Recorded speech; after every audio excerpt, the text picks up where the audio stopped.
you'd like to contact the show, send us an email at liveonfourlegspodcast@gmail.com or get involved in the conversation on social media.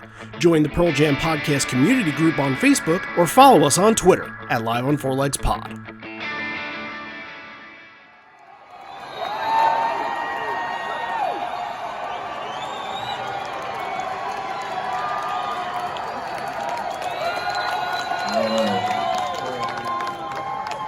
If we got a show for you tonight.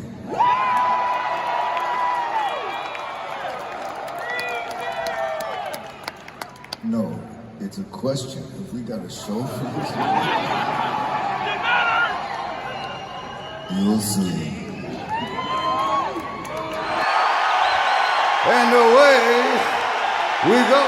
You're listening to Live on Four Legs, the live Pearl Jam podcast experience, featuring Mr. Stone Gossard.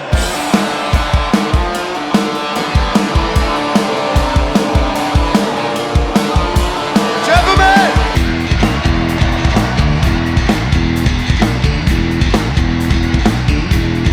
Mama Creed.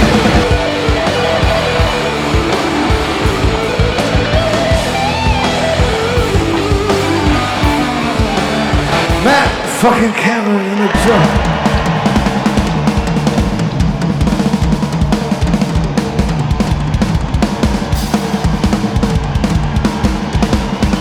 Mr. Boom Gasper!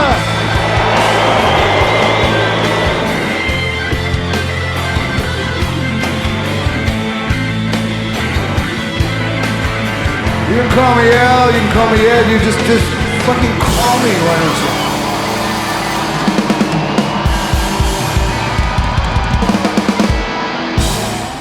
Hey everybody now, welcome to Live on Four Legs, the definitive live Pearl Jam podcast. It's been a little while since we've covered a full show, and since we've covered a full show, a whole hell of a lot has happened.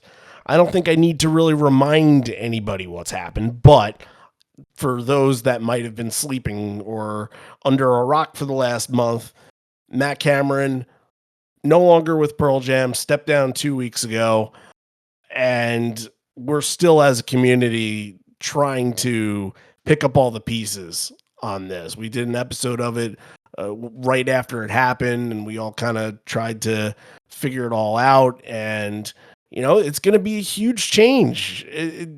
When you're with a band for 27 years, there's no other way around it. Like, they have that chemistry. And once you get a little bit older, you know, drummers, it's so hard to keep them in full tip-top shape, and touring becomes tougher and tougher and tougher. And that's kind of what led us to talk about what we're going to do next, episode-wise, because it is a topic to bring up right now, to talk about what life without Cameron is going to be, even though we don't know who's going to be sitting on that throne. And really, there are a couple of instances that we can go back to where we can say, okay, this is an example. This is a show in Oakland, the first of two nights where Cameron had COVID and he couldn't make the show. He couldn't make the Fresno show after these. He couldn't make the first Fort Worth show in 2023. And that was really, those are the only ones that you've seen the last 27 years where he's not been available. And it makes a significant difference. It really does. We're going to start this show off with a guest. And yes, the guest is one of the three drummers that filled in for Cameron at this show. I'll give you a huge guess at who it is and who it isn't. And after you guess that, I'll introduce him. So why don't we get into that? We're going to talk a little bit about Cameron. Then we're going to talk a little bit about the show and run down the set list. And it's a drummer-centric show, so a lot about Josh and Richard and everything that was going on with them at this show. So let's see where this ride takes us. Randy Sobel over here, Javier Hervas over there. What's up, Javi? How's it going, man? It's been a while since we have done this, like, live, sort of. I know. It's, yeah, I mean, I know that there's a lot of people out there that have been, like, hankering for the full set list rundown shows, but honestly, to have a little bit of diversity, especially in the summers, I think has just been kind of relaxing and rewarding a little bit because you Hmm. know how long we've been doing this and how long we've been going at it. Like it's nice to get a little bit of a break. And when covering the show, when doing the research for the show, it felt fresh again. You know what I mean? Absolutely. Like just going back into listening to the show and just like going through notes and talking points and trying to figure out who we're gonna get next and all that kind of stuff. It feels exciting. And especially right now that we got all the news, it's just there's a lot of talks in within the community about like who's gonna be next, what's gonna happen. I think we got the perfect guest to start that conversation tonight. I do believe that you're correct on this. So, the man that we are introducing to you is one of the three drummers at this show. Happens to be in the crowd on this night, and people are pointing to him like he can play, he can play, he can play.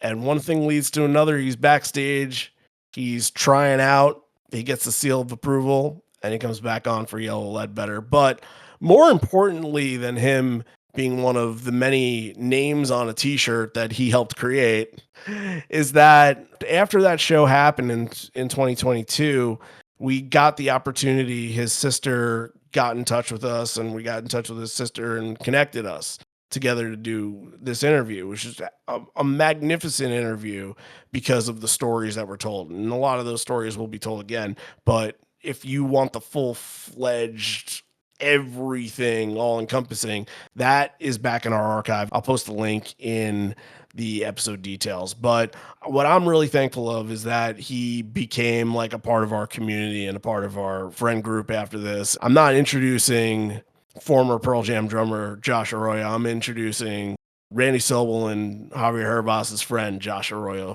back to the pod. Josh, it's so good to have you. I am very, very glad to be spending some of this afternoon with you guys, and I miss you lots, and I'm glad we're doing this. And thank you for such a kind words. As always, you guys are always so complimentary to everyone in the community. Your positivity always feels very strong, and I've been looking forward to this afternoon all day. What's up, guys? This is what it's all about. I mean, this is part of like, the healing process of going over sort of what happened and talking about it and talking through it. And, we can spin all that into a positive when you talk about all the good stuff about Cameron. And you were in our forum that we did, but you didn't get to talk in the forum. So I want to hear from you, your reaction to all this, because you did like about a week ago, you went on Facebook Live and you just went out there and drummed to like 2 hours worth of set list there. And a lot of Cameron songs involved in that too. So what's I'll your reaction to this? Well, you know what? I was on the podcast with all you guys a couple of weeks ago, and I was like on a walk down the street processing and listening to everyone. And, honestly, I left and I jumped off because I started to tear up and I started to just be like, I need to go home. This is, like you say, healing is a good word for describing the emotions that we've all felt since getting this type of news. It's very serious to us. It's some people out there in the world are just like, oh yeah, it's typical of that band. If you watch the PJ20 documentary and you listen to Mike's spiel about all the different drummers, it's like, wow, okay, well that's just typical of them. Well, it's not typical after 27 years. So it really did hit all of us, and we were all very surprised. None of us saw that coming for the most part. And so I jumped off the podcast a couple weeks ago because I was tearing up and I was feeling emotional, and I wanted to just, sorry to bail on everyone, but just was kind of like, okay, I need to collect myself, go for a walk, and there is more to the world, of course, and get back to my family. But I was just pretty emotional that day. I really was, no question about it. Yeah, the aftermath of that has been a lot tougher than I thought because, when that happens, I'm just kind of reacting, assessing, and I'm looking at things from both a journalistic side of how do we cover this and a fan side that I can't quite put aside my own personal feelings for. Totally. And, I think what happens is that, when you're off camera, when you're off microphone, and I, like most of us, have Sirius Channel 22 on right when I start up my car. And I Yep. got short Yeah. drives to take my kid to summer school, and something will come on and I'll be listening, I'll be rocking out, and I won't be thinking about it. And then it just dawns on me that, oh, this is Cameron on this performance. Oh, I'm never going to see Cameron play X song ever again. And then just my heart sinks to the fucking ground. I don't think we should say never. Let's not say never. Well, I mean, if he comes back and does like a little bit here and there, he's probably not going to do some specific songs. Like I think the one I was listening to was either like Grievance or Insignificance at that moment. He's probably not coming back and playing one of those. You never I could know. be wrong. I hope I'm wrong, but Yeah, we just don't know. We can imagine or we can predict, or we just really don't know. But making an announcement like that to the world was real. It was honest and it was straightforward and it was professional. And he had every right to say, okay, world, this is what's happening with me and the band, and at least Matt is as such a decent person that he didn't have to hide from that announcement. He went straight out and with, the assistance of management and social media said, this is what's happening. And that takes a lot of courage, and to have that honesty after 27 something years in a relationship with that organization it's very commendable. I don't want to like dive into the Who's at Right. all, because it's again, I think it is too soon.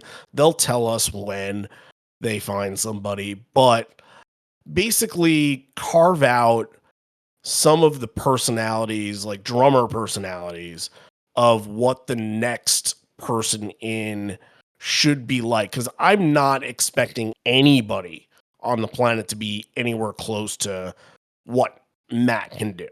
But what kind of drummer do they need right now? Do they need somebody that, and again, I'm just using as examples, do they need somebody more tribal like Jack was?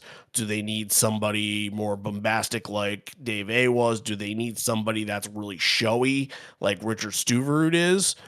What kind of drummer is going to fit for the rest of Pearl Jam's career? Somebody that can learn 250 plus songs. There's an Somebody, answer.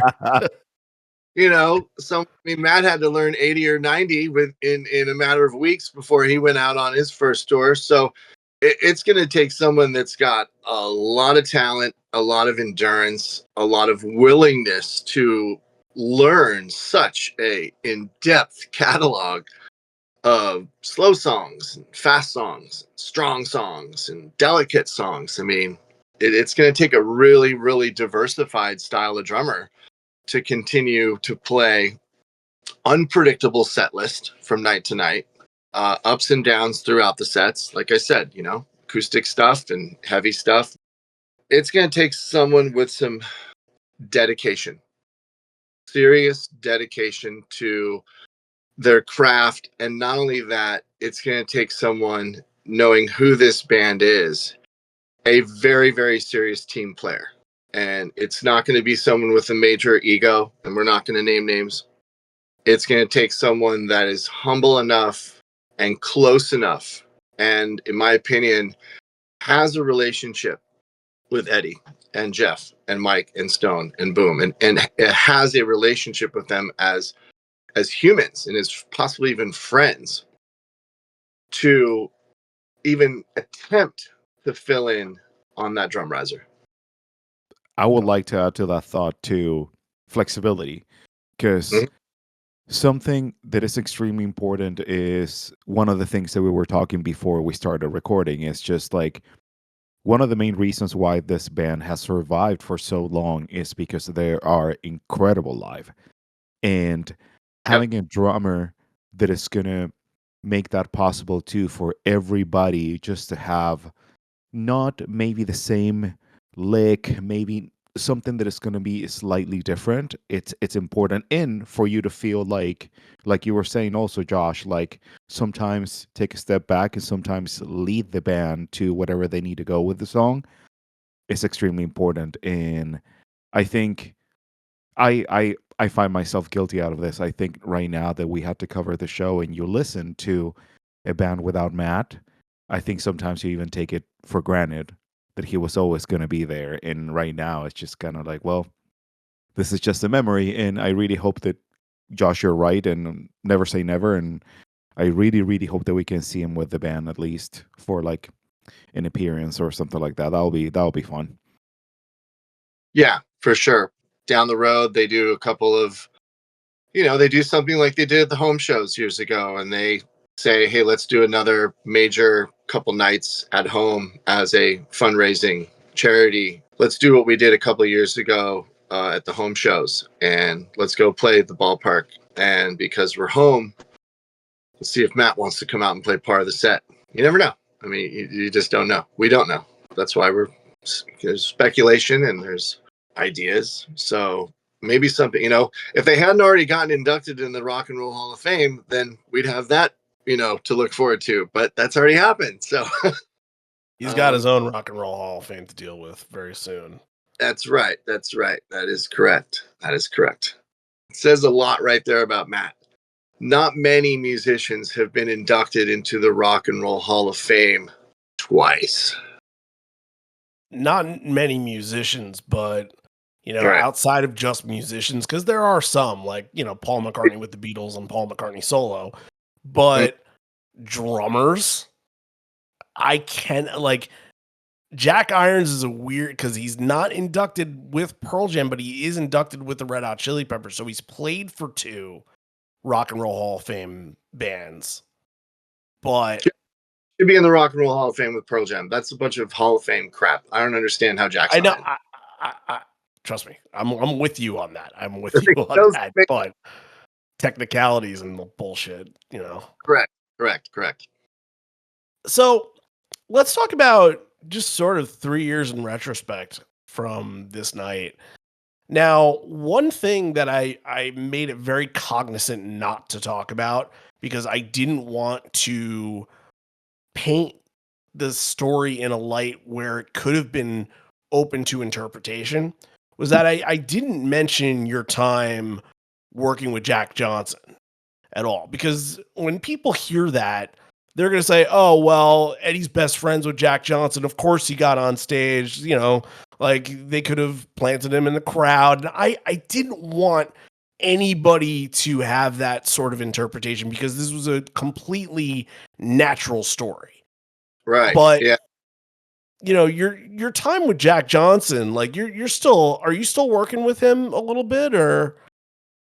No, Jack's taken another one of his, breaks in Hawaii, which are quite long breaks. He doesn't, work and tour the way he did when he was younger. And I'm not touring anymore myself. I have a family. I have a teenage daughter. I have an 8-year-old daughter. And it's very important to me that I'm incredibly active in their lives. In fact, like I'm a really, really active dad. And so, when I used to tour on and off when they were young, it was difficult for both me and it was difficult for my wife and difficult for my kids. And so I did have a very, very long career with Jack. And so there's definitely the people out there that said, oh, this was totally planned. I mean, they knew where his seats are because he sat in seats. Well, actually, I didn't even sit in the seats I was supposed to sit in. I think I might have been over in some sort of reserve section for band's guests, which is why there were empty seats that were such good locations that my daughter and I snuck into. And I'm sure some people go, oh, well, there's got to be a connection there. This isn't as random as people thought it was. And I thought about that as well, which, it made things that night even the more interesting of sorts. Because, through the years of working with Jack, we've had crossovers with, say, Eddie.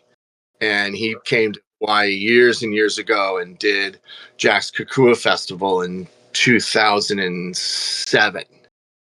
And he did it with like the locals only band. So it was Boom and a bunch of Boom's buddies that were part of the set was Eddie solo and part of the set was Eddie and band. So I've had these random encounters with, say, Ed through the years, whether it was bridge school back in the day when I was working, when I was living in the Bay Area. And this was even before I think Eddie signed on to do a Kukua. And I was backstage at bridge school one year. And I think he was just there solo. And in the Shoreline Amphitheater compound backstage, it's very communal. The dressing rooms are very small, but there's this big deck in which everyone hangs out. And of course, you've got all the kids back there that are going back and forth from the back of the stage. And there's a lot of autograph signing, and the artists that all, attend the bridge school make themselves really available to those kids and their families, which is still what made the bridge school such an incredible experience. And I remember one night, all of a sudden I'm not far from Eddie and I say, "Hey, Ed, I'm Josh. I work with Jack. Jack's doing this thing out in Hawaii. Maybe you could come be a part of it someday." And that was maybe like 2 or 3 years before we finally got Ed to do Kukua.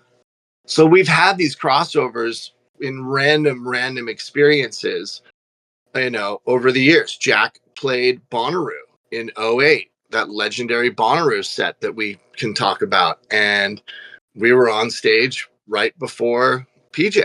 And so you can only imagine like what an exciting day it was for me to be at Bonnaroo, working with Jack, knowing that our schedule allowed us to stay, because there have been instances where your tour schedule says you're doing your set, you're jumping on the bus and you're out of here and you're going to miss something. I mean, I nearly got left at Bonnaroo in 2003 by my crew because I refused to leave the stage when Neil Young and Crazy Horse were up on the stage in Bonnaroo. And I turned off my radio and I had kept looking at my phone, or wow, it wasn't even an iPhone in 2003, but Neil Young and Crazy Horse were headlining, and my tour manager had made it very clear, like, bus calls midnight. And midnight sort of came and left, and the engine was running, and they nearly just, gassed me at Bonnaroo one year. Anyways, I'm changing the story. So there could have been the speculation of, oh wait, this guy has this connection. This might have been a setup, but the crazy thing is it wasn't. And that, Izzy and I sat in seats that were not our assigned seats. I know the Keith Moon story, and I was like, just quick to be on my feet. I mean, not knowing what would happen. And so with all these run-ins with Ed through the years, or the Pearl Jam relationship, given the connection, people might have assumed that, which made it even weirder when I did my audition. The first thing they did was, of course, they COVID tested me.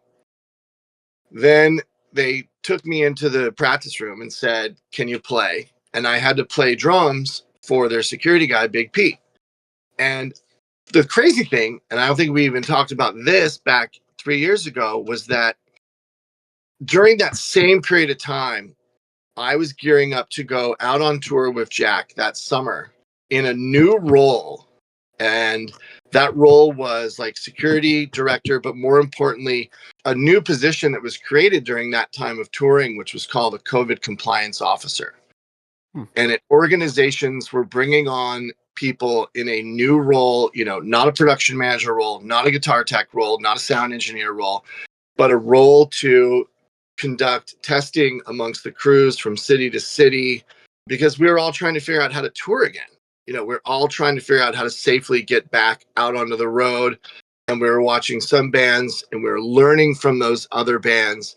And when I was approached with, the idea of leaving my job at the winery and going out with Jack that summer, and my family was moving to San Diego anyway, it sort of worked into our whole crazy plan. My tour manager came to me and said, "Hey, who do you know that we can possibly talk to and learn from?" And so we reached out to some organizations that we knew. We tried to gather information from them. And one of them was, of course, the best security team in all of the world, which is Pete Beadle's security team that runs Pearl Jam security. So I had done these funny like Zoom meetings, not necessarily with Pete, but with some guys that were on his crew that were his COVID compliance officers that I'm trying to learn from during the weeks leading up to the Oakland show. So when I'm in the practice room and Big Pete doesn't know it's me because I've got a mask on, I played Babbo O'Reilly because I saw it on the set list that was posted in the practice room. And when Pete finally said, okay, got it. Damn, you're loud, whatever. I said, hey, you're Big Pete. And he goes, yeah. And I go, can I drop my mask? And so I step back a couple feet. It's funny, I got my wallet out here in the garage. And I reached into my shorts and I pulled out my ID and I said, I'm Josh Arroyo. I wanted to prove it. And he was like, oh, you're that guy we've been doing these COVID Zoom, educational videos with. I'm like, yeah. He goes, okay, well, we better go let management know who they pulled out of the crowd. This is interesting. And so he calls up Smitty on the radio, who I've met on and off through the years. And I've been asking for a job with Pearl Jam forever, and he never seems to have an opportunity for me because the organization is so tight. Everyone sticks around so long. There's Nobody leaves, right? I've been bugging him for a job for 20 years. Nope, never happened. Probably, I don't know. And so he takes me over to Smitty, and Big Pete goes, go ahead, drop your mask. Drop my mask. I go, hey, Smitty. And he goes, hey, Josh. Oh, my goodness.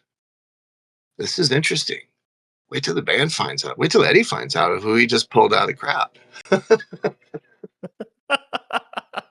And so there was this part of the story I don't think we ever talked about where I don't remember that. No. I had a connection with these guys, and it still was completely 100% random. It was not planned, although some people might have, assumed that. And so when they finally broke after the first set, look at, they came off after Porch. I think it was actually during Porch that one of Pete's security guys came and grabbed me from stage right where Izzy and I were watching the show from. And he brought me back and he sort of staged me in this area and said, wait right here because Smitty's got to talk to the band and see if they're even open to doing this. Like, we got to figure out if they're even really willing to do this. We'll let them know that Josh was in the practice room. He ran through some song. He can play okay, I guess.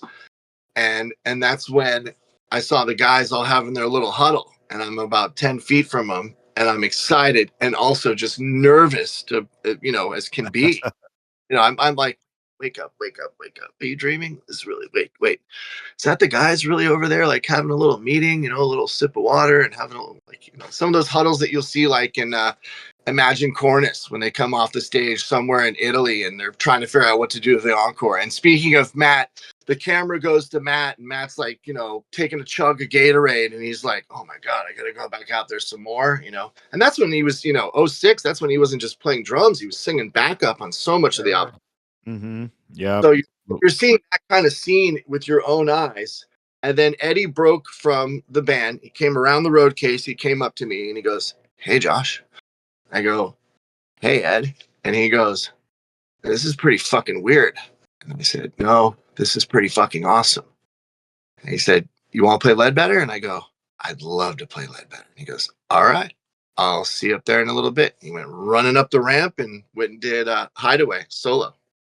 So there's a little bit more in-depth connections on, the weirdness of how that whole experience, went down.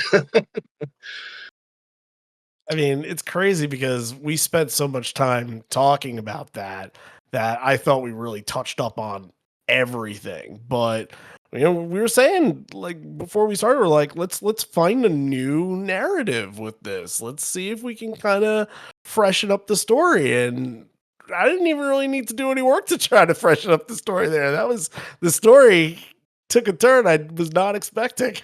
Yeah, I mean, I still work at Eddie's Ohana Festival every fall and looking forward to my third annual this year. And last year, of course, was extra special with the band being on both Friday and Sunday nights. And though I stage managed the smaller stage, the second stage that, they weren't on, just being around for the whole weekend was just incredibly exciting because I love doing that style of work when it does call. And instead of going on tour, I'd much rather just get called to work a little festival here and there and go home to my family within 5 days than be away for 3 weeks. So it has been kind of weird the last couple of falls when I'll cross paths with either Smitty or even Eddie, and he'll look at me differently, like, "Oh, that's Josh."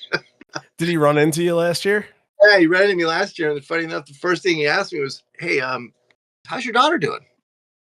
Like, he remembered her more than me. Like, he remembers Izzy as, the little girl that she was at the time, wearing the 98 soccer jersey, jumping up and down from all the footage. And he remembered, her more than me. He's like, "How's your daughter doing?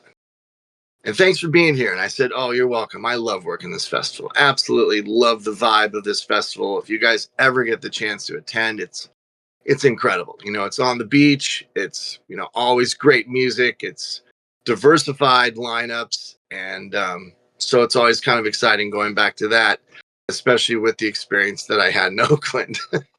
But you gotta stay humble though. Gotta stay humble. Stay off Matt's kit. Don't go jump on the riser, Josh. Yeah. So Josh, when you were like, when you're like about to go in, like I think you have mentioned points in the past about the story about like you're kind of like, this is a freaking dream. I'm tripping right now. Like what's Totally. like what was like the band reaction towards you, where they were like kind of like, my assumption is of course that they're gonna make you feel that like, okay, we got you, but like how you felt when like you're playing with them and you see that or you feel that exchange, like all those energies and everything that is happening at once for you to feel like comfortable, like I'm playing a song with my heroes or part of my heroes, like how is that exchange going on live, like happening at the stage? It was very surreal. It was very, very exciting. Ed had a little bit of banter going on beforehand, and I just was trying to stay focused by sitting on the kit, getting a feel for the way it was laid out. I think when Mike started to begin the song, I got comfortable with the rhythm, just with a little open closed hi-hat, just a little feel for the groove with just a foot, with no sticks yet. And then the all important coming in on the 4 and not the 1 on Ledbetter, because the drums kick in on the 4, and if you don't kick in on the 4, you're screwed. Like that's not the tempo is gonna be off from the very, very start. So I was just extremely focused on making sure I came in on the right note. And when I did that, and I realized that I was now playing kick, snare, hat, oh my God. And Stone gave me I looked up at something. Yeah. Stone was happy, and I was like, okay, well, Stone, that's awesome. Okay, I think I've got the right groove. I think I have to keep the right tempo.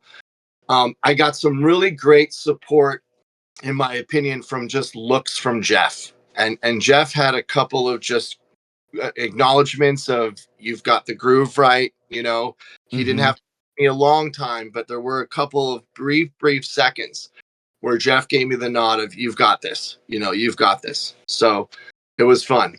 I think right before we started, Ed spun around and tried to offer me a sip of his wine.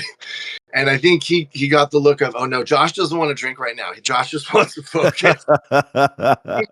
He even said early in the show, he was like, I'd share a bottle with you, but this whole stupid COVID thing. Yeah. I think he was tempted to, of course, maybe it was just a toast or something, but I would have been too nervous to take a swig on a bottle of wine at that point in time anyway. I just want to start playing.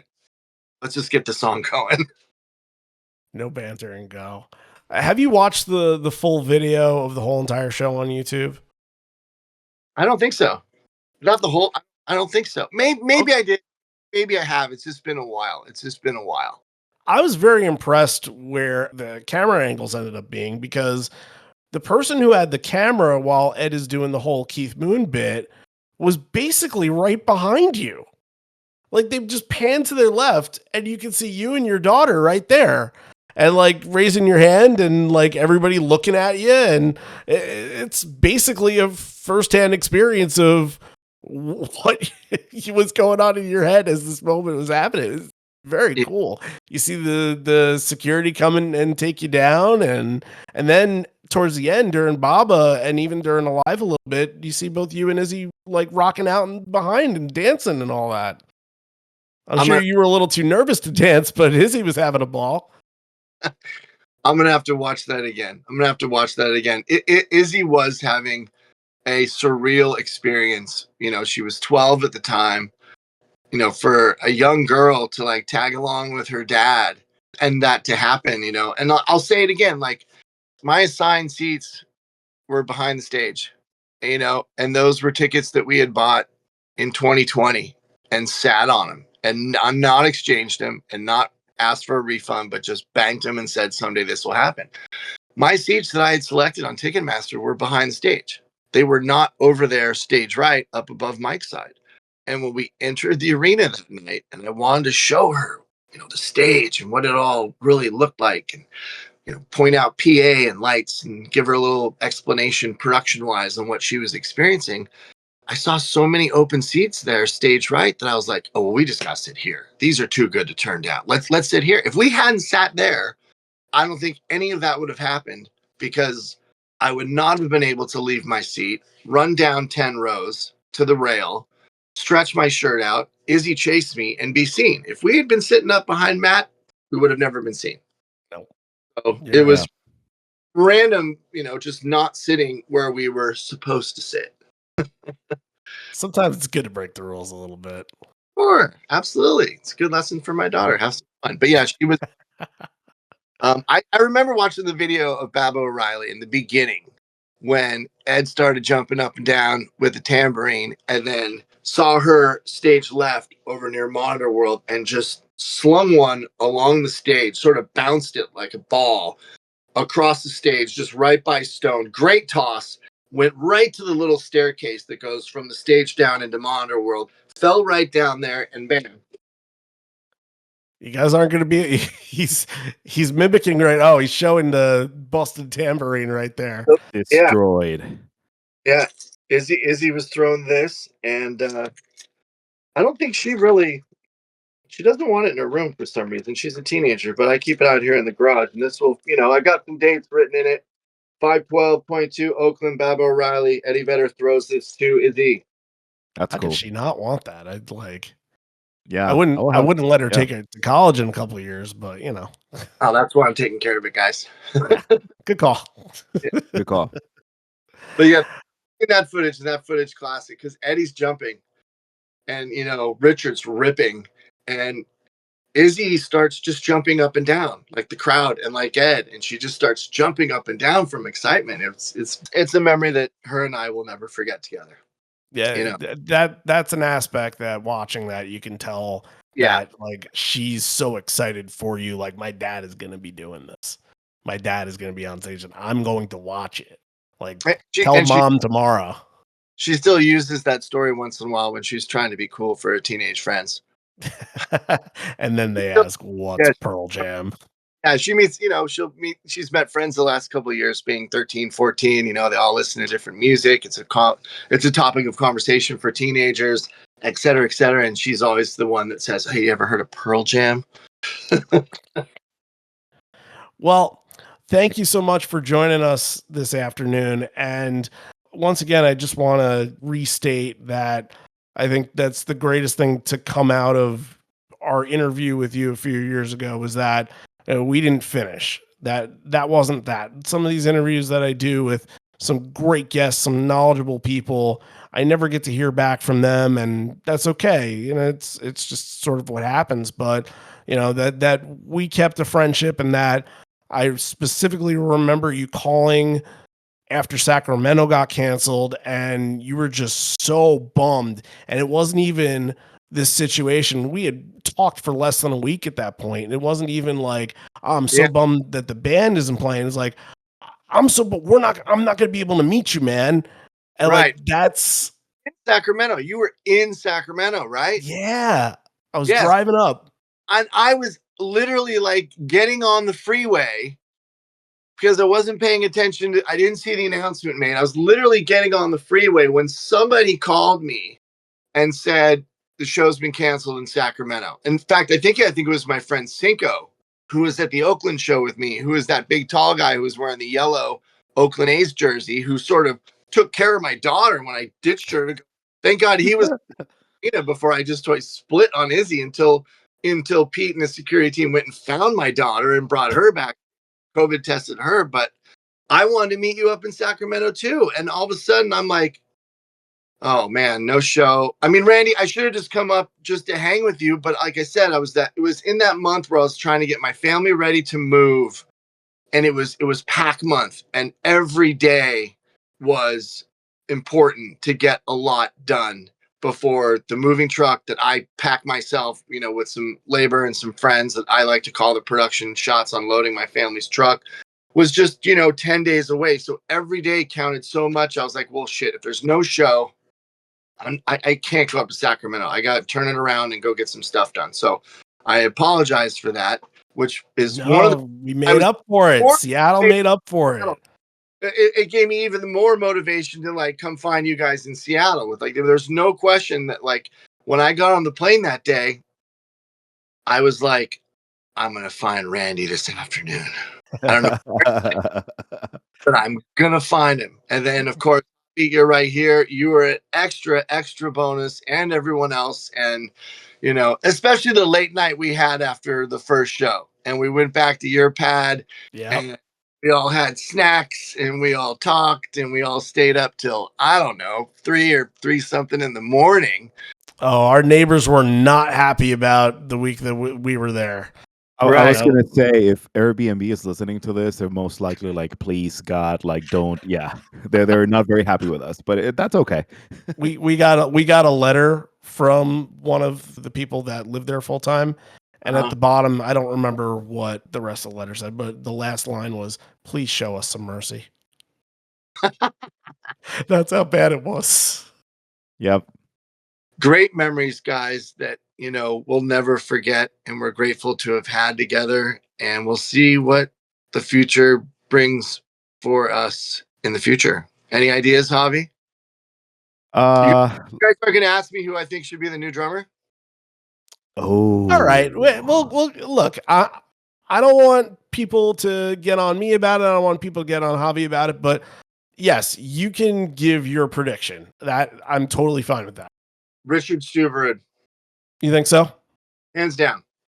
Do you think that they would be worried about bringing in somebody that's of the same age that, body can break down? No, not worried about that. No, they need someone that is in their peer group. They need someone that is in their circle of friends and circle of trust, relationship wise. They don't need some young, 25-year-old stud drummer. They actually need to bring someone in that is about their same age and level of maturity, has the history with the relationship. You can name so-and-so and so-and-so, and I'm not going to name names. They could all probably do the job for that band. Maybe if they can learn all 250 of those songs in time, because we know that Matt was the best. And we'll always know that he will, be maybe, in my opinion, the best drummer that they ever had.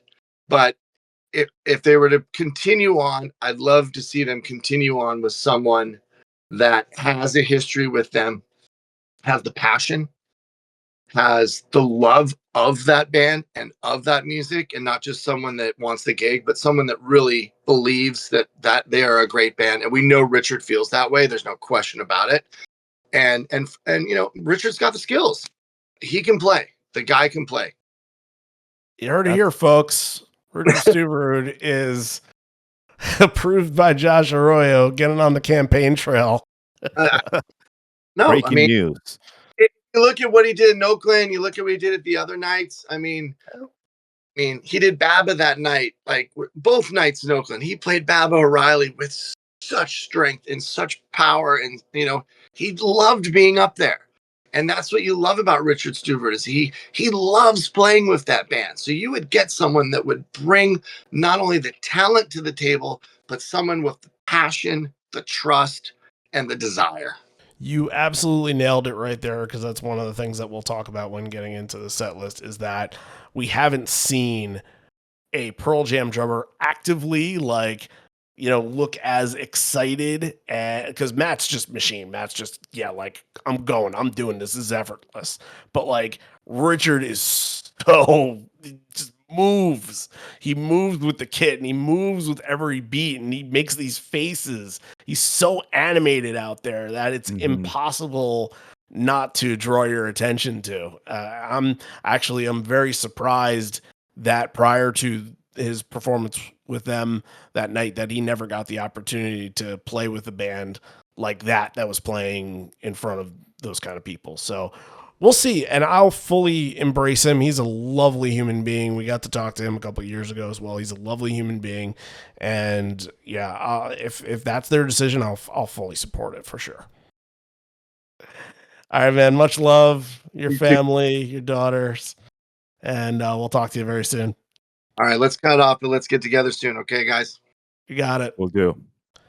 All right. So, yeah, the friendship reunion portion of the episode is over, unfortunately.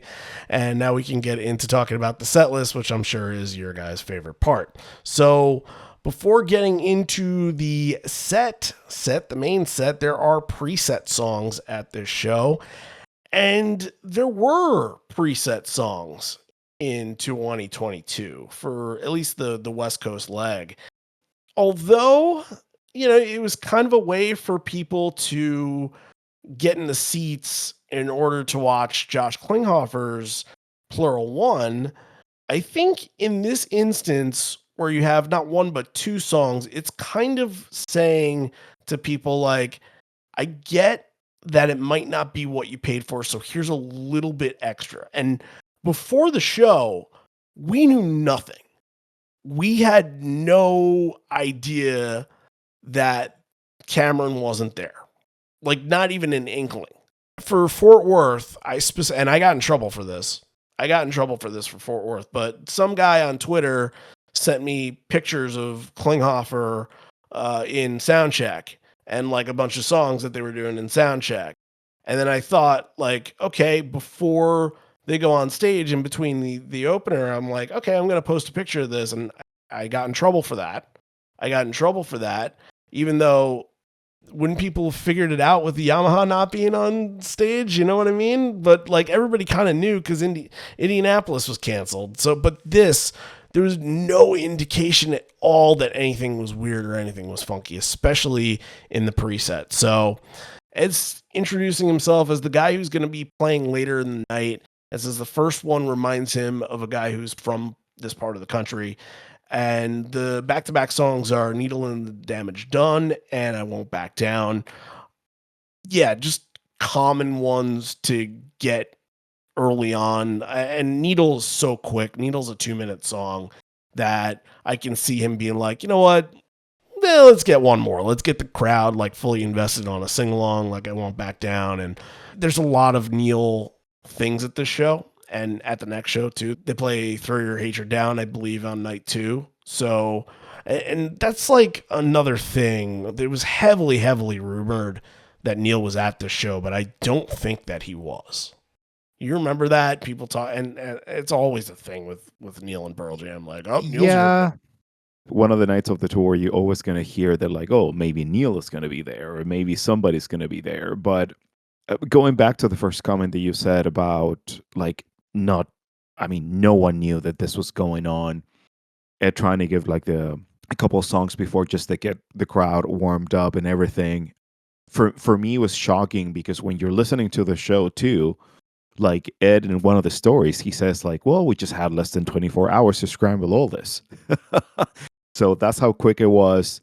Imagine like trying to connect with Stuverud in this case, like, all right, dude, you want to come and play? We'll pick you up. But by the way, you need to learn like 15 songs that maybe you don't remember at all. Like, it's one of those things that, like, even though that I have a very personal opinion about the show, like, people underestimate the logistics in the amount of basically phone calls, text messages. Like, guys, we're thinking that probably like you had to send a plane to pick somebody up to bring it over just to sound check, just to play with you that night.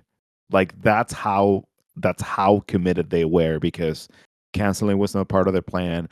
And also, you are so lucky that you have a background of musicians that they're touring with you, that they can dominate multiple instruments, like Josh in this case, who helped in a lot of songs that they were a little bit more comfortable with. And then you have Richard, who just like really stepped up and helped the band, because I think he did a terrific job in all the songs that he played with, considering the amount of time that he had to learn them. Because also you gotta give him a little bit of space and a little bit of credit because of that. Absolutely. And as the set list goes on, you'll be able to like really feel the energy difference between the two drummers too. Like Stuverud has a special energy to him. Kind of like what Josh was saying. If that enthusiasm is brought into the next era of Pearl Jam, I think a lot of people are going to be super happy about that. And this is a Mhm. good little glimpse into all that, even though we don't have any answers on who or what is going to happen. This is just kind of what the show is, and is an example of what the band is capable of without Cameron. And like you said, 24 hours that they had to put this together. They'll have maybe a full year before they have to put it together the next show that they do, but still, life without Cameron is kind of the theme here. So, I guess this could have been done for several reasons. Like we mentioned, we already got a Neil Young song before the rest of the band even took the stage. And then maybe it's kind of one of these things where you want to start kind of smoking hot so that people are less aware of the elephant in the room, because the minute that it comes in, and Ed is on guitar to start this, and he doesn't usually play guitar on Free World. And in this case, I think he even dropped it by the time the second verse came along. So when that riff comes in, that like the whole place explodes, like, whoa, what's happening? And the lighting is pretty dark. Not a normal instance for Rockin' in the Free World, because that is a lights up song. So you're really maybe not paying attention to who's behind the kid at all, because in your mind, it's just a cool instance that Rockin' in the Free World for the first time ever is opening up a show.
This opportunity doesn't allow for the band to experiment with a lot of stuff, like we're gonna start slow. It's like unfortunately you don't have this opportunity right now, so like this was a really good choice. It's starting with the energy very high, like you were saying, complete different scenario, because like you're used to rocking to have all the lights on, it's the party song, it's like you're basically saying goodbye to that night. When I was listening to this show too, like if I would have been in the audience that night, I'm like, this is gonna be a pretty special night, or something is really fucked up right now. Like you could go both extremes, because you're like, this is rare, but it's the right choice. It's gonna allow you to go to just to get that energy high, and also something that we got to consider too is to allow that comfort spot for whoever is helping you in the back, just to feel comfortable, just to sit in. It's a very stressful situation. Yeah. Like, you're playing with a band with so much history. Like, I cannot even imagine what, like, if I would have been there, I would be like, please don't fuck up, please don't fuck up. Like, that would be, like, in my mind every 5 seconds. Like Josh was saying in the story, you know, like, just locked in, focused, get it done right. So you also make those guys feel comfortable too, because it must be extremely stressful for them as well. Oh, absolutely. I mean, there's so much trepidation going into this. And from Klinghoffer's point of view, this was the 5th show on this tour. So this is Klinghoffer's 9th show with the band. And especially because the first year of him playing with them was just some festivals here and there. This is the 5th show. Like, you're still figuring it out. You still have to open the show too. So that's on his mind, on top of like, okay, I'm going to drum half the show and then the other half play the sound effects and stuff like that during the Gigaton songs. Like, he's got a huge role in this that it cannot be understated. You know, I'm trying to like retrace my memory. I went back to the tweets on it, and I think it was just one of those things where, you know, people were pointing out when the feeds were going like, oh, that's not Matt. That is Josh. You see the hat? That is Josh behind there.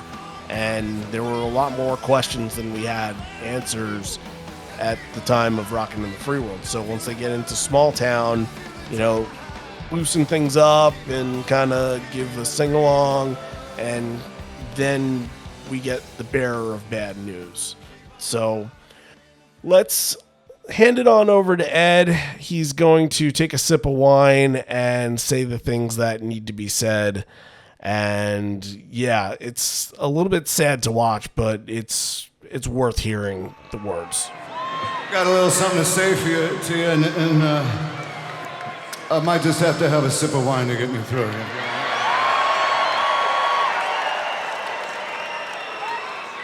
You know, a drummer in a band is an engine, and we've played with some of the greatest, and we still have the best in Matt Cameron.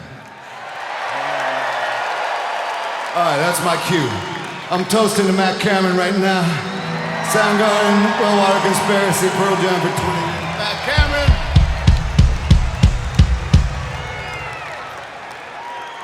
Good God, that is good. Matt Cameron is a true artist, and he's a force of nature.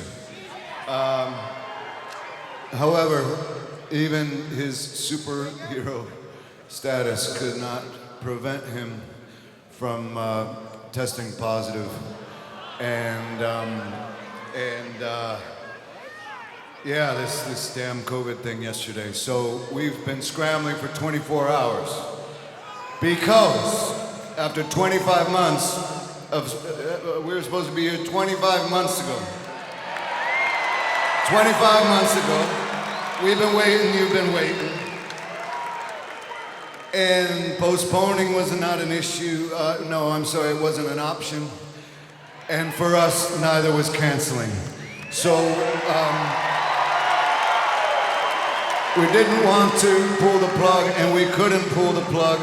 We've got our crew here, we've got the equipment here. Most important, you're here.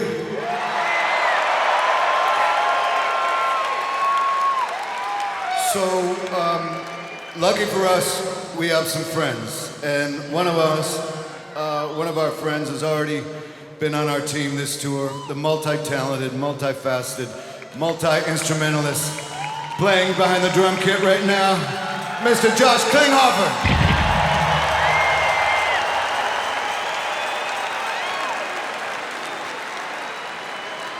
He's like the Shohei Ohtani of rock and roll. Yeah, I look, you get so comfortable with routine. I'm not even going to say you get so comfortable with somebody that you've been playing with for 27 years, and at this point, I guess 24, but you get so comfortable with routine and like knowing, especially in music, like knowing cues. Cues are so vital to playing live. And most of the cues that happen are, you know, listening to the drummer and listening to when he's transitioning and things like that. And I think right now, this section, especially when you start to move over the set, is an example that Josh had so much energy, and you can tell that the guy is excited. He wants to play, like, but I think that this overwhelming amount of energy made a few songs a little bit confusing because you can hear the rest of the band, like you're saying, like they're waiting for clues, they're waiting for cues, and in certain songs, especially like the two ones coming, Why Go and Corduroy, you feel that there's like certain stopping points, specifically in Why Go. They start to play in like Stone. It's kind of like, dude, get a little slower. This has a little bit more go to it, but like you can't contain yourself. Like I bet that there was a lot of excitement, but this is the part of the show where I feel that those cues were not there yet. You can hear them later on, but like everybody's kind of trying to settle in because it's just like everything is new. Everything is just like, okay, like what we're gonna do with this. Right. You know, there's something interesting with Corduroy because at this time, especially one of the LA shows, they really played around with the intro and they were messing around with the intro a lot at the time. Like kind of like the Lukin intro, a little bit like the sounds like that. Yeah. It's a little plucky and kind of a little bit tense. And they decide to do that again here, which I loved when they were doing it at this point. I think it just brought something different to the song. Like Corduroy is one of those songs where I love Interstellar Overdrive so much because it's that moment of when is that going to come in? That dum dum dum dum. When is that going to come in? And like that's something that immediately like lifts you and makes your hair stand on end anytime that you hear those notes. So when you have that build up and then you get into that, like that, it was an exciting and fresh way to make that feel special again. And I guess, a little bit surprised that they decided to continue to play with it on a show where maybe because of this night, they could have taken more of a generic route to just get the song done. But it doesn't have that at all. They're just like, nope, we're still going to mess around with it. And Josh is good enough and has good enough musical instincts that he can follow along and go. And that's kind of what happens here. But, you know, we do have that quote, the very emphatic, absolutely everything is fucking changed. Mm-hmm. I believe the next time you'll hear Corduroy is probably going to have that line. Yep. And look, I think that Josh definitely gives it a very dramatic rock and roll feel. Much more splattering of cymbal crashes on this than you're used to with Matt, but to feel like Corduroy, to feel like a song that gives so much life to a set, I think that he was right on top of it. And Stuverud wins for better drummer between the two. I think that's something that's going to be universally agreed on by both of us at the show, but I think that Corduroy worked out for them. Yeah, Josh gets the A+ for effort, but it was so interesting because, like, right, we get Corduroy and we get like that song that is in a staple in the catalog and it's the uplifting moment in whatever instance of the set that you're gonna get. But for me, it was so surprising just like when you get the next four, when Richard gets introduced, it's like the consistency of like in the way that he attacks the drum. It was just like going from just to try to hit everything I can at the same time to like the sobriety of a drummer. They're like, all right, guys, I'm going to lead it right now. I'm going to give you the clues that you need. I'm going to give you the cues that you need. Right. Look, Josh is definitely somebody that's going to step up to the plate and, again, like a five-tool player in that regard. But he is a musician that can drum. He's not a drummer. Right. And that's a huge difference. People that have been making that argument that he can just fill in. I'm not, like, immediately I said, no, that's not his role. That's not his role. That's not what you want him for, because then you have honestly what can be seen as kind of a gaping hole that you got to fill with what he does for the rest of the set. So Josh walks off the kit after Corduroy, and we're going to get Stuverud here. And there's an introduction saying, you know, this friend of ours was in the middle of teaching music class and got a call that said, you feel like playing in an arena tomorrow night? And he said, I got to call you back. I got to change my pants. which is a great answer. So, welcome to the Sacred Throne, Richard Stuverud, and coming in, and the first two songs that you're going to play are new Gigaton songs. And not that like he wouldn't know the new stuff, but the next night is very verses heavy for him. He plays WMA, he plays Dissident, he go and deep cuts, like deep versus cuts. Mm-hmm. Like that was his wheelhouse. That was his familiarity right there. So for him to come on stage and play two songs that and really even though if he liked the songs, if he knew the songs, it's just time that makes you more familiar. Quick Escape and Super Blood Wolf Moon were out for 2 years. So he's put up to the task right away on this. Yeah. What about Quick Escape? I thought that the pace was slowed down just a couple of RPMs here, but what stuck out to me was just his absolute passion that we talked about. He's a madman, and he's going to get you to gravitate towards watching him. He's that kind of drummer, like Bonham was, like Keith Moon was.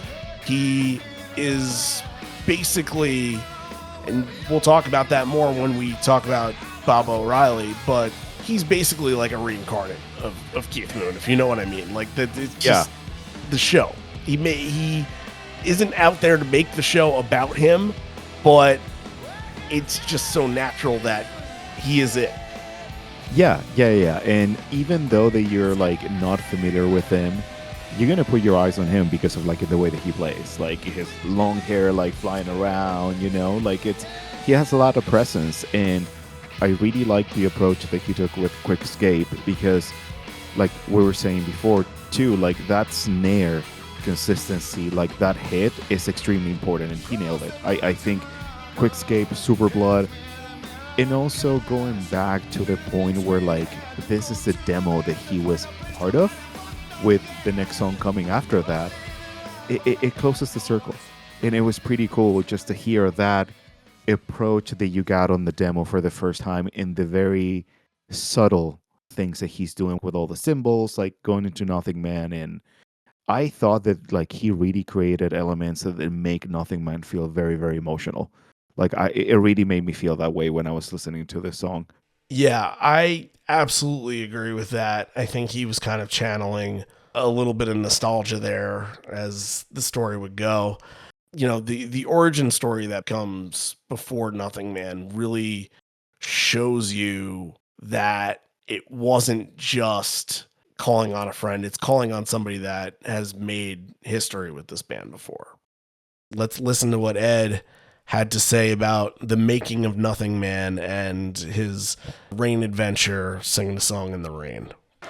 I'm gonna tell a little story on this one, because there was a night, it was sometime between the Versus record and the Vitalogy record, and it was in the fall, and it was cold and rainy, and we're in Seattle, and Jeff called me up. He was at a little studio. It was called either Avast or Reciprocal. Was it Reciprocal? It was Reciprocal, where they recorded some of the early demos. But Jeff was in there with his pal Richard. And he said, hey, if you want to come down, we're just doing a little bit of writing, and it sounded good. So I got into this 64 Plymouth Red Fury, like looked like an Anaheim Angels helmet. And I'm driving, and I got the shitty little heater on, and it's raining, and the windshield wipers don't work, and I can't see shit, and I'm thinking this is dangerous, and maybe I should just turn around. And my truck that I had since I was in the gas station, that was in the shop. So I was like, fuck it, I gotta go. I haven't seen Jeff in a while, which back then we saw each other so often, like a while was like 5 days. I missed my brother. So I make it there, and as soon as I walk in, they were playing this song, and I had my composition book, and I looked at it, and I grabbed like it was like 3 lines that connected to the sound of the music, and then I went in a corner and scribbled out the rest, and then we changed the length of a verse or something, and within within the hour, we had a recorded version of this song that came out of nowhere, and I'm so grateful that for whatever driving in the rain. But Richard was there. I've never got to play it with him live. Thank you.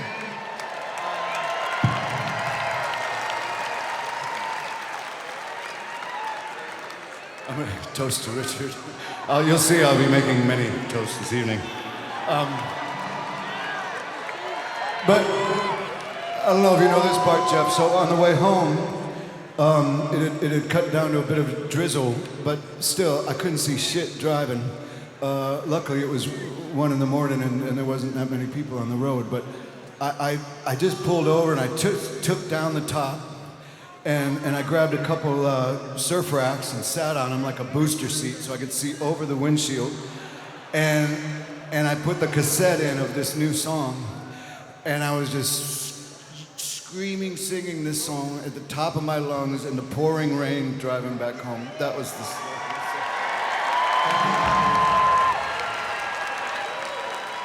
And this is the song, so if you want to sing it along, just pretend you're in the rain.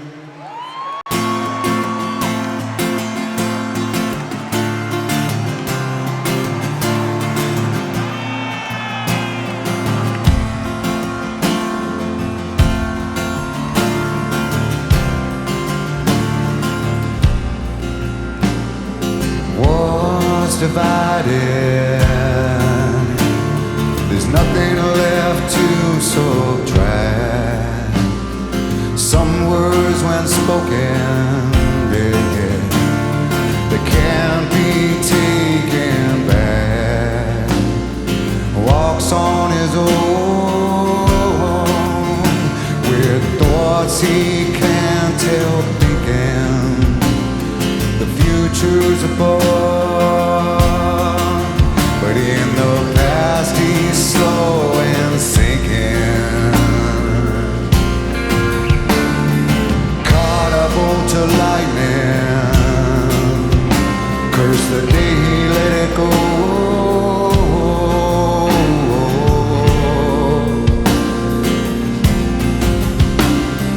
Nothing made.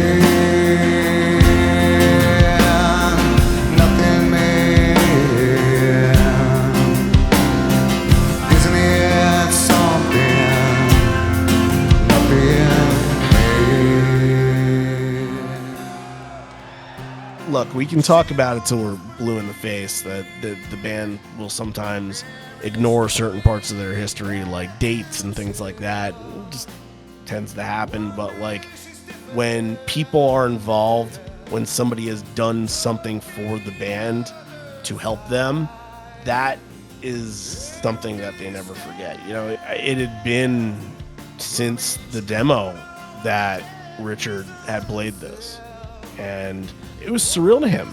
It meant a whole lot because this was his tie to like something big, and it was not just that, it was that he got to record something with a great friend of his and Jeff, and have that become a signature A-side track off of one of the best-selling records of 1994.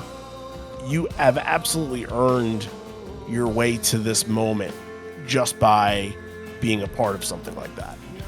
Right, and becoming a fan favorite, becoming part of something that like the lyrics, that they mean so much for people too. It's just, yeah, I bet that there was a lot of feelings towards that. And again, he does a really good job. I know that maybe people out there are going to be like, yeah, but he missed this tempo or he missed this, and you know, like he didn't hit the right thing. I was going to say 24 hours. Like, try to learn a lot of stuff in 24 hours, and it's not easy. And especially, like, for even flow, he gets the groove right.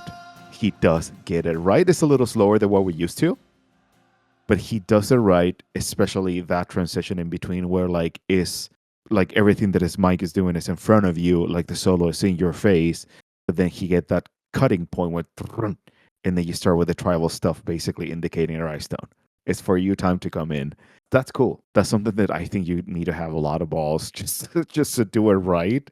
and not to get like a side eye from Stone, like, hey, dude, it's like, I need to get in now, Once they got into even flow after Nothing Man, during the solo, this is one of the rare instances where all eyes aren't on Mike.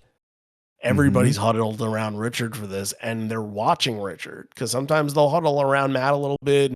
Maybe Jeff and Stone will kind of gang together, but like Mike was just kind of off doing his thing, and everybody was just celebrating this moment with Richard. And I think it might have been back during Quick Escape, but Jeff definitely gives him like a look. Like it might be like one of those like, you fucking got this, guy, or a reference back to an inside joke they had earlier that day or something like that. Like it's just so cool to see the friendship chemistry kind of come into this and be a factor. This is fun, and Mike is soloing with his teeth, and even with all of that, I don't think that could beat the enthusiasm pouring out of Richard. And most important, just taking the time just to support the new guy. Yeah. So like the new guy doesn't feel like I'm the new guy here, like biggest arena that he has ever played. And just the thought and the consideration of the band, just the same thing that we did with Josh, just like make you feel that like, okay, you belong here, you have earned this, but also like, we got you. It's okay. We got you. It's that's cool. That's so cool. So before getting into some Yield songs here, Ed calls out a fan with a sign saying, "The last time I saw Pearl Jam, I wasn't born yet." And Ed takes a second to figure it out. Like, oh, okay, that makes sense. Then he tells a story about local Bay Area heroes, Metallica, at a show in Brazil. In the encore, a woman's water broke, so they didn't have time to get her to a hospital, and they delivered the baby in a tent. And the best part about it was that they were playing what Ed says, "Enter the Sandman." Yep. Enter the Sandman. Some of the names could be very wacky for name options for that baby. But yeah, Right. that was funny. At first, there was a rumor they wanted to name the kid James Ulrich, and then they wanted to name the kid Sandman, but thought he would get bullied. But if there's anybody out here, there's a tent over there, the merch booth for an extra 20. We'll give you a C-section. So we'll find out later what would be the opportune time for that to happen during. And we'll hold on to that thought. But the next batch of songs is going to be all Josh, from Given a Fly all the way down till Not For You. Given a Fly, Wishlist, Black, and Do the Evolution can kind of be jumbled together. It felt like Josh on Given a Fly, just like little nuggets of things here, had a little bit of a tough time deciding whether or not to play like open hi-hat during the build-up. And that's such an important part of that song, because if you played the hi-hat closed, there's nothing to build off of. There's no like energy to come out of that, and it just kind of feels like you're just sort of sputtering a little bit. And that it's a little thing that I'm sure is just kind of not coming to him when 1,000 things are in your brain playing a song like that. But that's a difference between what Matt does every single night, and makes you appreciate Matt even more, that it was so calculated and that he had it down so beautifully that it's like, before listening to this, I didn't even consider the hi-hat being a factor in that way. But you spot the differences because you know the big parts of the song that make it stand out. That was one of them.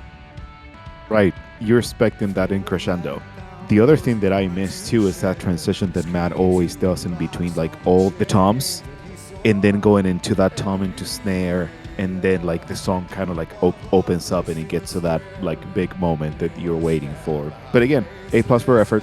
It's one of those things that maybe he was not comfortable with. But I think, Randy, that for Josh, his two best performances of the night in the drum kit are in this section, which I think Black and Evolution are the ones that he really like, all right, maybe the band says something, I don't know, but this is where I can really notice that like he's leading the band now.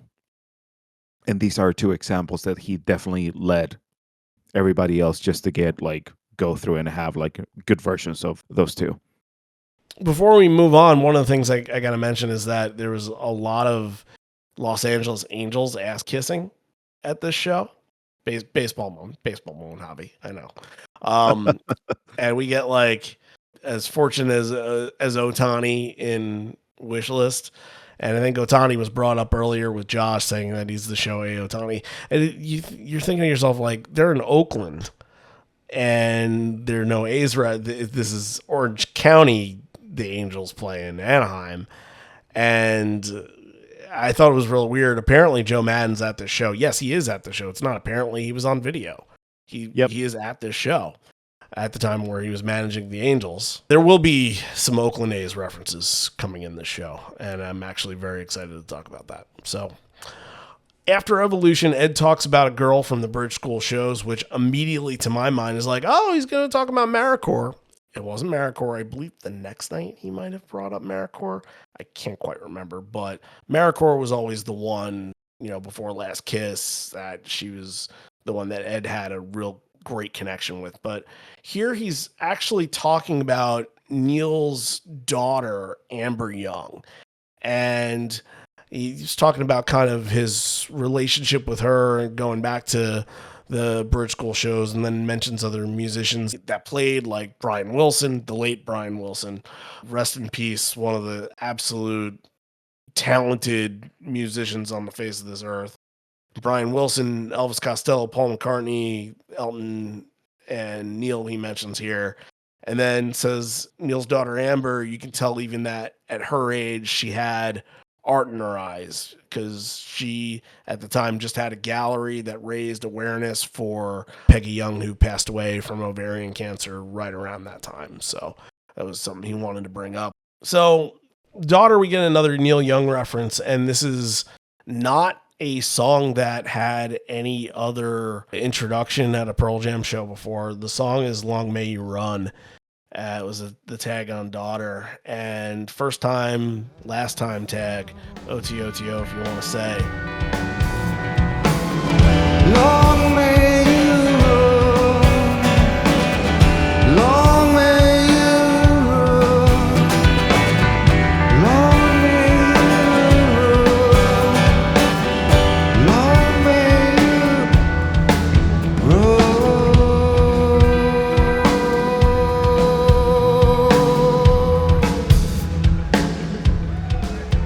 I love that song. It's about Neil losing his beloved truck, and I remember when I got into a car accident and totaled my car, that was sort of the song that I kept thinking about, when I had to say goodbye to it. It was a good car. I was ready for a new car, though. It was kind of a blessing in disguise, but, it's long may you run. It's one of those things, if you're somebody that you feel like your car is on the fritz and you might not have it much longer, like that's a good way to say goodbye is to play that song. It made me feel good about things. I don't know. I know okay. it's just a car. It's just a car, but you have a connection with your car. You really do. Yeah. I mean, it's like it takes you to work. It takes you to it makes you listen to really good records too. So it is a very important connection. I agree with you. Spent a lot of time there. Mm-hmm. So then after daughter, Ed says Pete, and referring to Townsend, he used a guitar just like this. And in one of their shows, Keith Moon passed out. He passed out twice. And after the second time, they drug him off stage, and Pete yells, "Is there anybody out there that can play drums? Somebody good?" I didn't talk to anybody about this because of COVID. We can't quite have the spontaneity. There's got to be a couple of drummers out there. Who got picked, I wonder? We know somebody. The original plan, film yourself playing a song and send it to 10 Club tomorrow. Imagine the inbox would have just been flooded with morons, right? Right. A like, lot. Here, I can do this. Like, yeah, there would have been a lot of people trying. And Stone thinks this is hilarious, by the way. He was just cracking up over the prospect of this. Like, you're going to pull somebody in the crowd to do this? Really? We're going to do this thing? And then, as I mentioned before, the camera is to the right of Josh and his daughter, Izzy.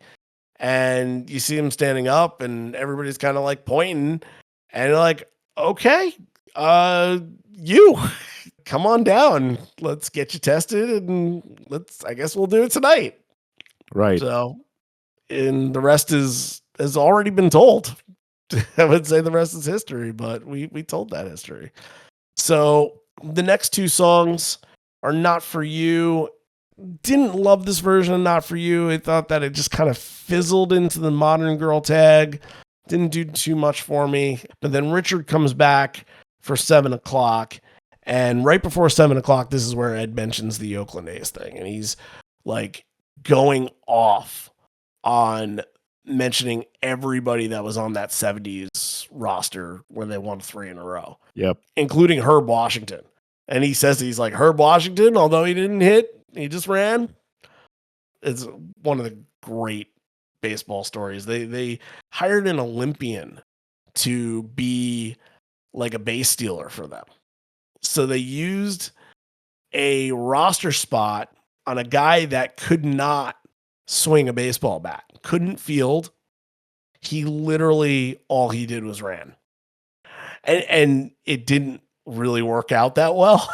Oh, never mind. Like the percentage, he like had like 65% stolen base rate, and that's not good for a guy that is fully expected to steal bases. But it's just one of those kooky baseball stories I just absolutely love. So I just wanted to bring that up. But 7 o'clock, and then Jeremy and Porch are going to end your main set with Richard. 7 o'clock. I mean, there's so many things that we could talk about with 7 o'clock. And, you know, I don't think that this episode is really the right time to be talking about our landscape politically. But anytime I do hear it now, it just means so much more than it did back then. That's all I'll say. It makes a lot more sense now. A lot more sense, unfortunately. But good performance though. Like and again, I know Josh fans out there, they're gonna hate me for this, but I'll take it. It's fine. When Richard gets into the kid, makes Josh looks a little rough, especially when you got those transition moments. Because again, he's so composed in the way that he plays. It's professional. I know, but Not a musician that can drum, like I said.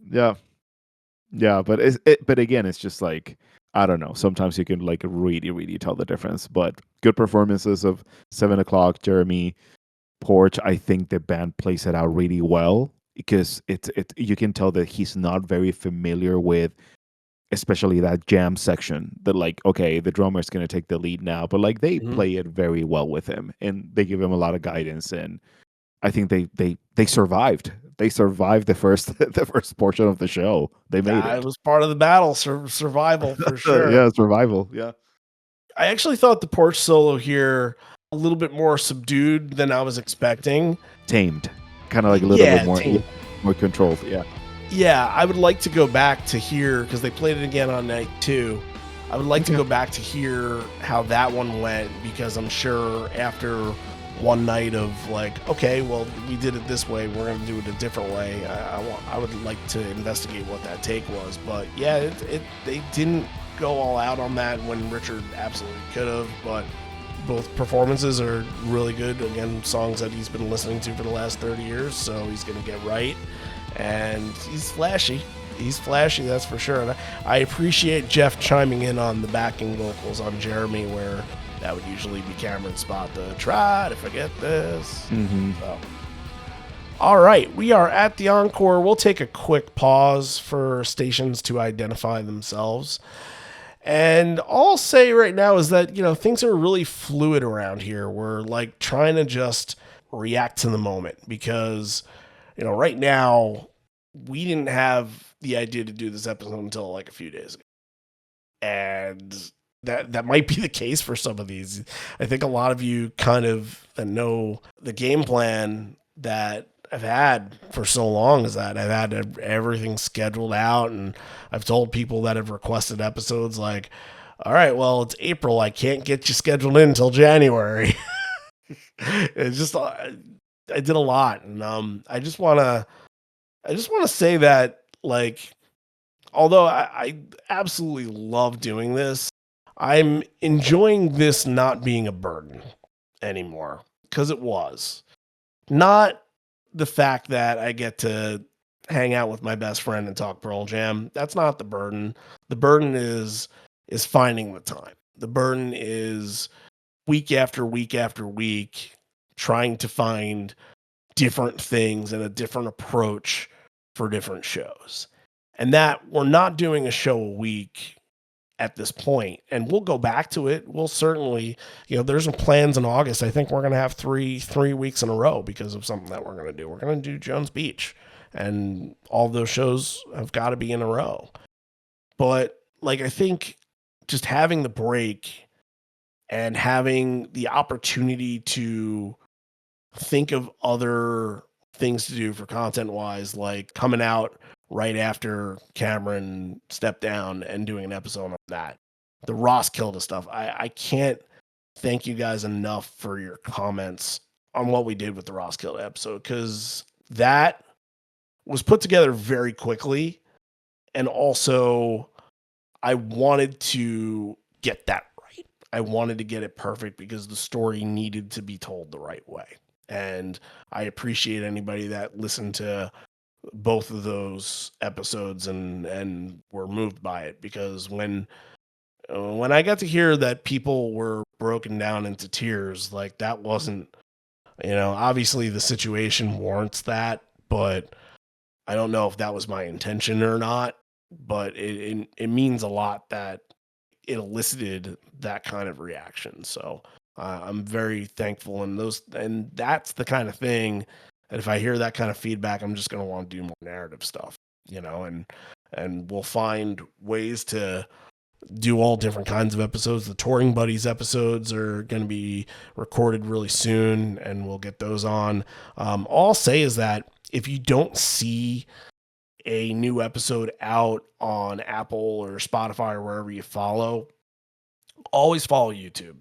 Because right now, like, Javi's going to go on vacation soon, and I'll just record a YouTube video because I know that I can do it. I know it's easy, or we'll do a Gear Garage something. And that's just kind of, at least for the summer, it's just the way it is. And I'm more than okay with that. I hope you guys are okay with it too. And from the conversations that I had with you guys, I think you guys are very, very supportive, and that I really thank you for too. And I thank you, because throughout this whole thing, and I know it's been like really 7 or 8 months since you've been full time doing this, but so much has changed, and I just appreciate that you being around and adapting to the changes with me as I'm trying to figure out my own shit. Like, I'm You're thankful very that you're very welcome, my friend. This is a joy. I know that sometimes, like, people don't understand the heavy lifting that you have to do with editing and connecting. And I do a small part compared to you, and I know that. But at the same time, I understand that being flexible, it's the best way that I can actually be proactive instead of reactive upon certain things, and I can contribute more by doing that.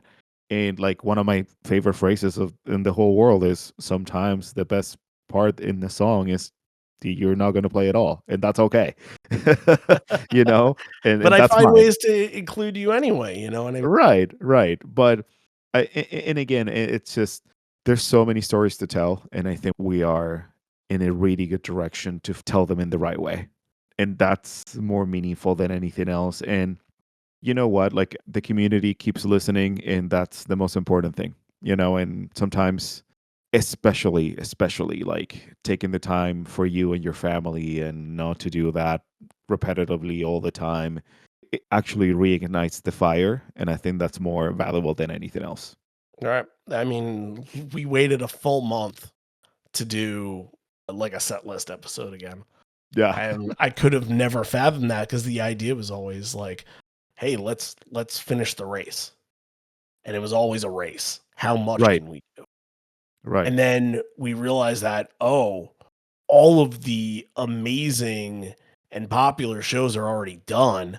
So now we have to pick up slack with stuff that maybe people have not talked about as much like that, shows that aren't as good. Like it can be a slog. It can be a slog, especially if you're doing week in, week out. So, True. that's what we want to avoid. We want to give the shows that we are going to do the love and the care that they deserve and the attention that they deserve. So we do have a patron to thank here that joined up on the Giggle Egg tier, Keith Thorez. So thank you, Keith, for joining up on Patreon. And although we're not doing a whole lot for Patreon specifically right now, that'll change over time. I think one of the things last week, you guys saw that there were no episodes out, but I was working on a new YouTube video for tier list on Vault releases, and I couldn't finish it until Friday. And I just said, you know what? That's a first look for Patreon. So I posted that to Patreon first. The patrons got a little bit of a taste. And now I'm sure by this time that you're listening to this, it's already up on YouTube if you're not a patron, if you want to go and check it out. But the little things like that, we're going to, I know that it's probably tough to continue to support creators right now when you got to support yourselves and always put yourselves before creators. But we want to find more ways, and that's always been kind of the plan since the beginning of the year, was to find more ways to integrate the people of Patreon and more content for Patreon. And again, the thing is time. So at the end of the episode, I'll kind of reveal what we're going to do for the next one, and maybe that will again be another Patreon first exclusive. So if you do want to join on Patreon, please feel free. For as low as $3 a month, head on over and support the podcast, patreon.com/liveonfourlegs, or the Patreon app, searching for Live on Four Legs or liveonfourlegs.com, clicking the Become a Patron button at the top. All right, we have one more encore to go, so let's get back into the rock. Ed comes out and says, all right, the guys are auditioning the drummer. He came back for the wine, and then makes a joke about not sharing wine because he doesn't want it to be a super spreader event. Well, sir, I've been to Pearl Jam shows that were super spreader events. I didn't share wine with anybody, but they were certainly super spreader events. So karaoke events too. Mostly karaoke events. But the one time I decide not to do it in Raleigh, I get bit in the ass anyway. So true.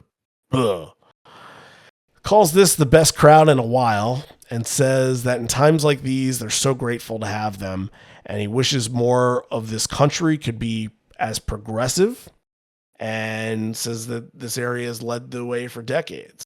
And he's kind of singing this John Lennon song for people in other states who aren't allowed to identify as how they feel or love who they want to love. And he says, I can never figure out how anybody would want to condemn love. And that gets you into, you got to hide your love away. Josh is back out to do Better Man. That would be Josh's last song, I believe. Or does he do Luke? And okay, so it's Richard on Luke, and kind of weird that he would come back for just one, but all right. Yeah. It's, look, it was a fun version, and Ed kind of has this bit during the Don't Runaways where he's like, I need you, I want you.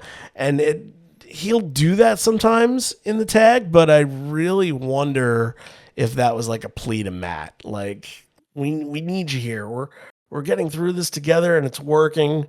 We're doing it, but we miss you. We need you kind of deal. It felt like it could have been a little of a plea to Matt. Yeah, I mean, they made it through. They're going to make it through. But I don't want to sound pessimistic or anything like that. But of course, the new guy, whoever's going to step up, is going to have more rehearsing time, and it's going to have more like that communion and locked in that you really need with like when you're part of something like this. But it's definitely at like just stating like, dude, I mean, we just made it through. We made it work. But like it's one of those things where like, gosh, like, I mean, he's such a fundamental piece. And you really just sometimes, like as fans, we take it for granted and we don't consider everything that he's doing in the back. But yeah, Josh does a really good job. And then Richard's going to take the kid again in a very in a very interesting encore, especially I will say, like especially for the song selection before we get till the end. I think Lucan and Animal, maybe not Lucan, but Animal felt a little bit of a surprise in the encore. Felt a little bit like of a pace changer after Lucan. I don't know if I've ever seen Lucan and Animal together because it feels like you want to play off the beat of Lucan. That's why Lucan and Not For You works so well. And then Animal is a count-in song, so it kind of breaks that up a little bit. But I mean, I don't want to get too far ahead here because Ed says this is the throwback to the Metallica story. He says if you're going to have a baby right now, you're going to have to name him Lucan. So, got to throw that in there. But right. Yeah, going back to before, it really felt like Versus was the wheelhouse for Richard. And then the next night they'd play Rearview Mirror. And I remember that Rearview Mirror, I think, was the first one on tour, which is stupid. You guys know how I feel about that. It's if you're doing 2 nights in a place, it has to be Porch Rearview Mirror. It has to. You got to separate the two. And they kind of let that go a little bit this past year, too. You know, they played Rearview Mirror, I think, at both Nashville shows in different spots. But then Raleigh and Florida, they played Porch at both shows. It's like, what are we doing here? Where's my rear view, guys? Come on. I know. But anyway, like I said, it's Versus songs that Richard is really going to be excited and excel on. And I'm sure that went into putting the encore together. Like, hey, Richard, what are you comfortable with here? It's going to be late in the show. We know you know Alive. We know you know Baba. Like, what else can we fill in here? And this is another good rocker to throw in. But that can take us into Alive and Baba. So Alive is probably the one that you can go back to, like, okay, Richard, we need to work on this a little bit. We need to figure this out together, because the transition to get into the first verse was unlike anything I had heard on Alive before.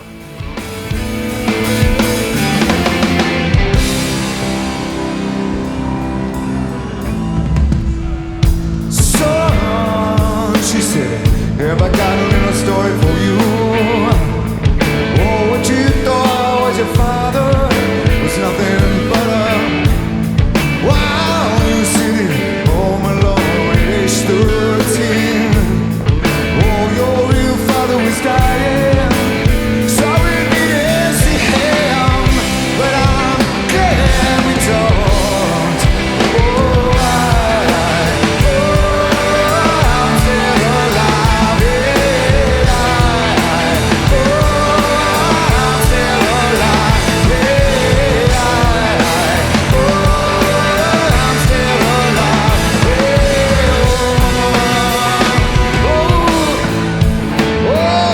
I'm still alive. Yeah, I'm still alive. You know what I mean? Like, It was a little rough. This is a song you kind of have to get right, Yes. because it's not difficult. It's not difficult to get it wrong. Yeah. You know, and like people are gonna tell. People are gonna be like, "That is not how we do that."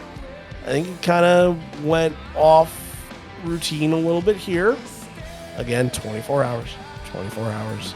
Don't have to be that skeptical and pessimistic for 24 hours performance, but you know, this is the kind of thing that I think a lot of people would fear, is a song like Alive for the future sounding completely different than the ways that they've been playing it. Whoever's going to come in here ain't going to play Alive sounded out of left field. You know what I mean? They're going to play it the same way that Matt played it, the same way it deserves to be played. But look, tweaks are going to raise eyebrows on a song like that, but Baba is really the performance that's Richard's baby right there. This is where the famous phrase goes in, right? Like when Mike goes and he tells him, like, hit the kid, like he's moved out of the shed or something like that. He just gets like super excited on the drum kit, but it's a really good one. Like, and this is the thing, because a lot of people, again, like, he's a very good drummer, and when a song that he knows, he's comfortable with, he knows all the parts, he did great. Baba is a really good version, like a really, really good version. And like he closes out the circle for this night in a very high note, for sure. Yeah, again, it's energy, it's enthusiasm, it's passion, it's the way that he's making his facial expressions, the hair that's drooping out of his fedora. Everything tells you that this guy belonged on a stage in front of 15,000, however many people, belonged with Pearl Jam. Like, it made sense for him to be in there.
After the song goes around the horn, he asks Richard, he says, have you ever played this building before? And Richard's like, no.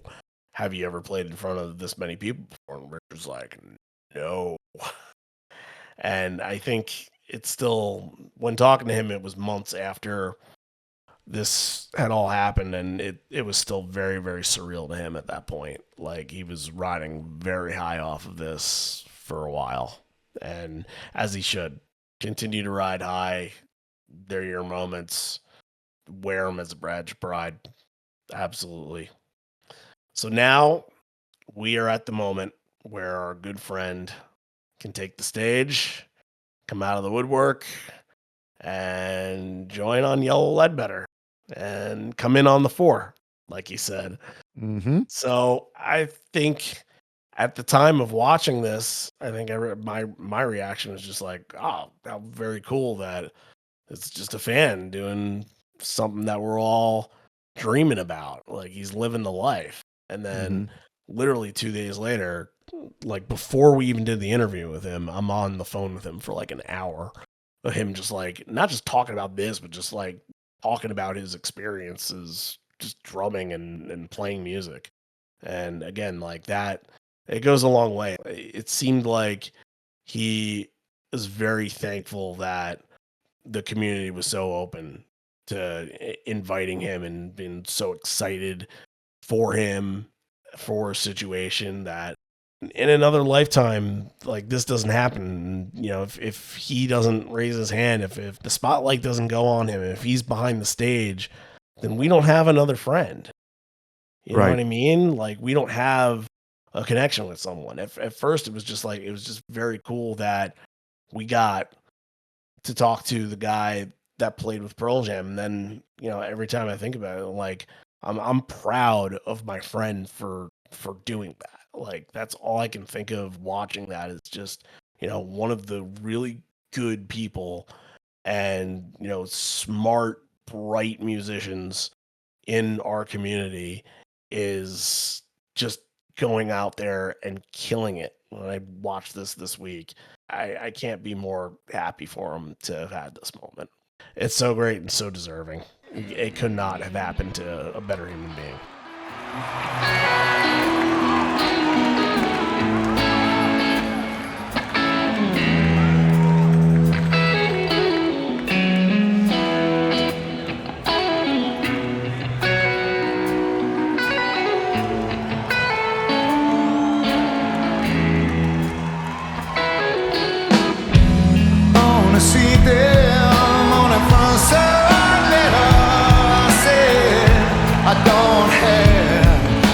never feel this way again. No, no.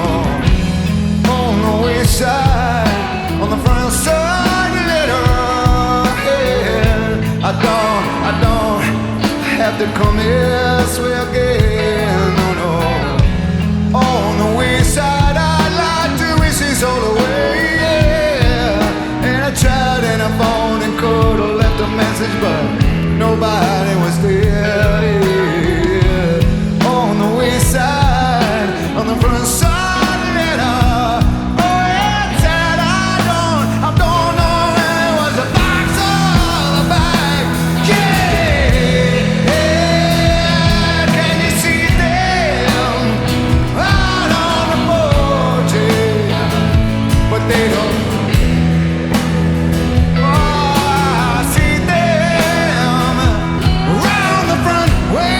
Yeah, and I know I don't wanna stay.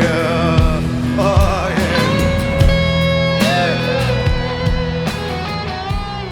yeah. My favorite part about this is the crowd response. Like Yes.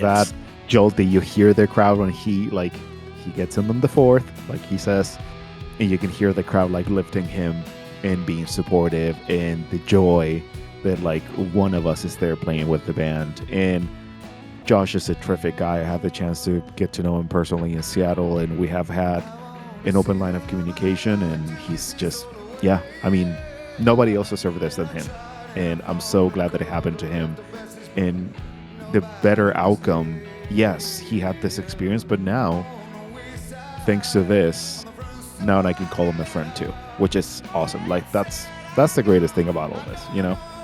It's such a small knit community where somebody that does something good for people will always get recognized. When you mention the name Josh Arroyo, everybody's going to know it. Everybody knows the woman Kim who did the signing during Given the Fly. Everybody knows Abby Hobbs.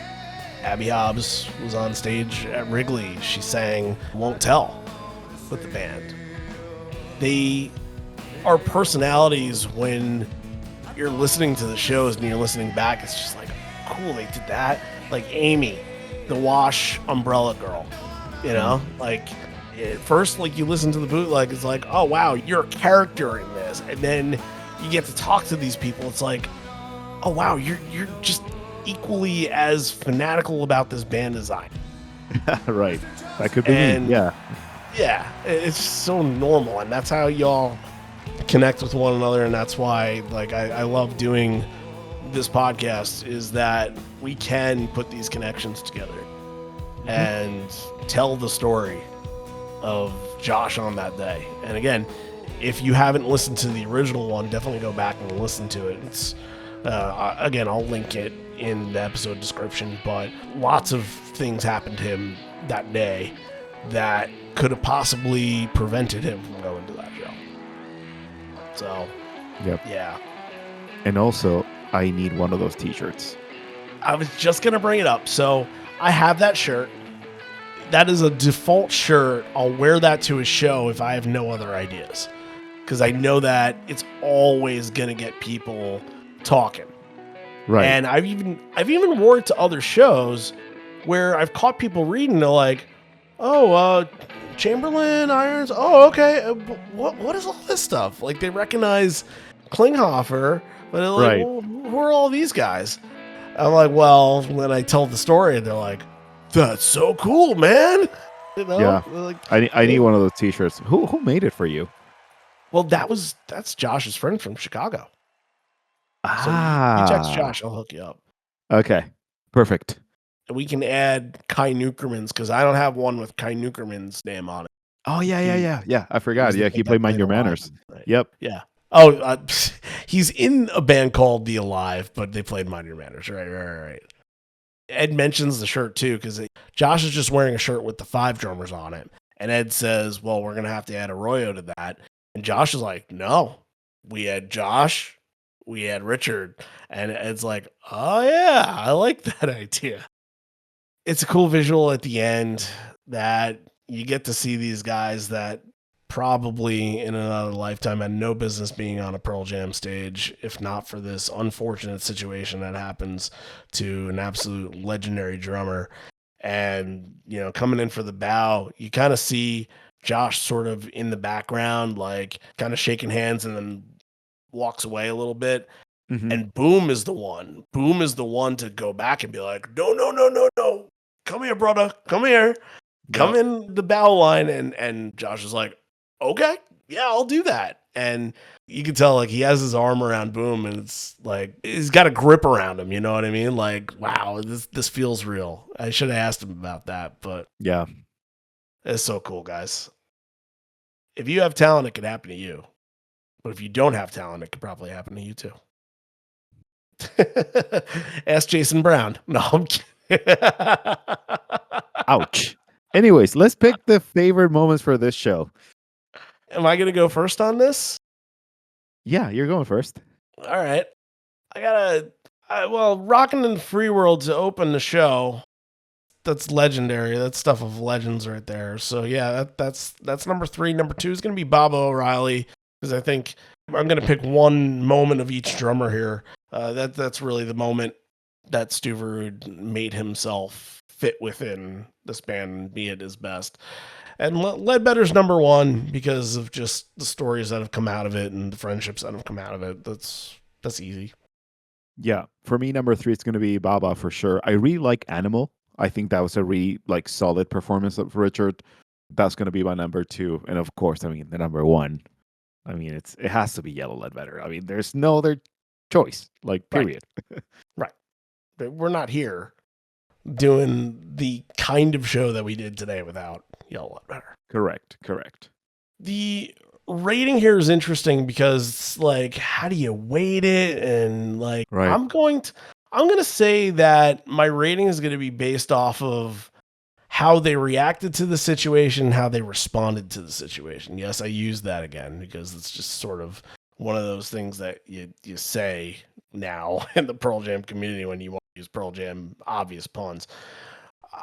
I think that the band handled this really, really well, especially within the time that was allotted to them. And they made moments happen. They made memories happen out of this. And that, honestly, if they just got through a show, nobody would have even batted an eye. They would have been like, all right, you're allowed to have the mulligan on this. You don't have Cameron. That's it. It's fine.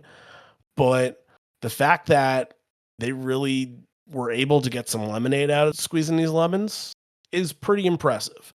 The show itself, look, it's not going to be the most impressive display of Pearl Jam performances that you'll ever hear. It's not supposed to be about that, but I can either give it a grade that is about that or that is about coming together to pick up the pieces where Cameron left them. And I think that's how I'll grade it, and I'll put a 9 in that grade. Yeah, I'm taking definitely the approach of thinking like how much was done to make this happen and for people to have that experience. So I'm not up there, but I'm very comfortably like in an 8.5 because it will be so unfair just to be judging each one of the performances because again, they're musicians that they were like trying to help out friends. That's what they were trying to do. Yep. But And I mean, we did judge, but a little it's hard to be a podcast that breaks down song by song and not judge. right. But the easiest thing maybe would have been like, you know what, we're gonna sit down and we're gonna do an acoustic set or something like that. But no, Yeah. they didn't. They really pushed forward and they made memories out of this, bringing Josh in the last song and telling stories and about the A's and the 70s and all that kind of stuff. So yeah, they really pushed through and that has a lot of like value for me. Can't disagree with that at all, for sure. Well, we got to talk a little bit about Cameron. We got to talk to Josh. That was terrific. And I feel like we brought those two stories together really nicely for this one in a time where this is not going to go away anytime soon. We're still going to be talking about Cameron, and we might need to talk about Cameron for a while. And that's a good thing, and that's a healthy thing to be talking about it. And to be celebrating him. So, as the coming months go, we'll look at shows where Cameron is a very heavy presence, and we will not miss any opportunities to use Filthy Phils in the next handful of months. Yes. He's smirking. He's smirking. Yes. Yeah, because it's part of the charm. So we'll keep on keeping on with that. But like I mentioned earlier, everything is sort of fluid right now, and some ideas are coming to my mind of like little things to do when I don't have as much time to work through. One of the things that I've really wanted to kind of do, and I know for a lot of longtime listeners, it's probably not exciting content for you guys, but I just sort of want to bring back personal stories. I've been watching a YouTube channel where a former sports journalist will talk about some of his old articles that he's written and old books that he's written, and like that's kind of inspired me to like want to share like my one-on-one personal stories again in a different setting. So I think I'm going to try that for next week. And I don't know if this is going to be like I'm just going to go linear and start with the beginning, or I'm going to find a random story in my Pearl Jam life to tell. But I'll share something, and it'll be a YouTube video, and there'll be clips and the whole bit, and it'll be really well put together. And if time permitting, it'll be a Patreon exclusive as well. So be on the lookout for that. And again, if you're not seeing anything on the podcast feeds, don't be alarmed. We're not dead. We're not going away. It's just going to be what happens a little bit and every now and again. And that's a good thing. But like I said, August, you can be prepared for the Jones Beach triple show.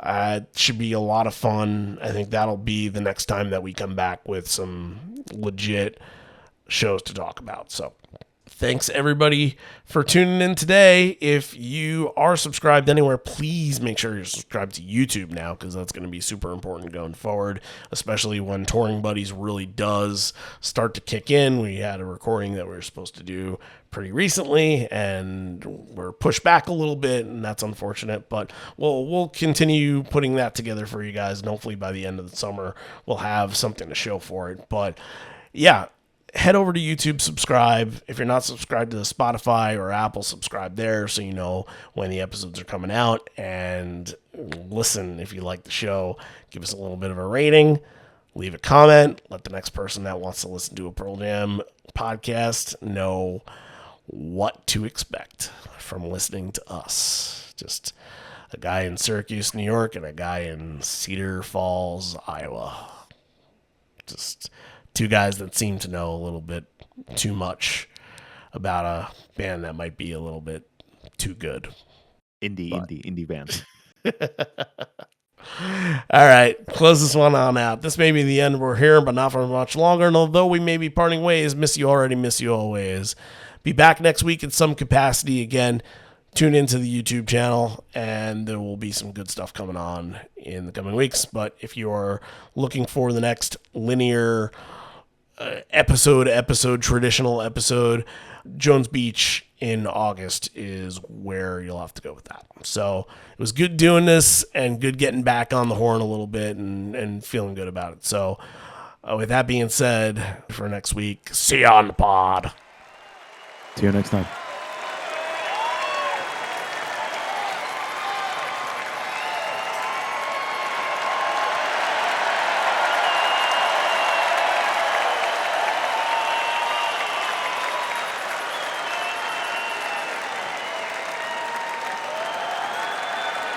All right, good night, everybody. We'll see you next time. Love. Peace.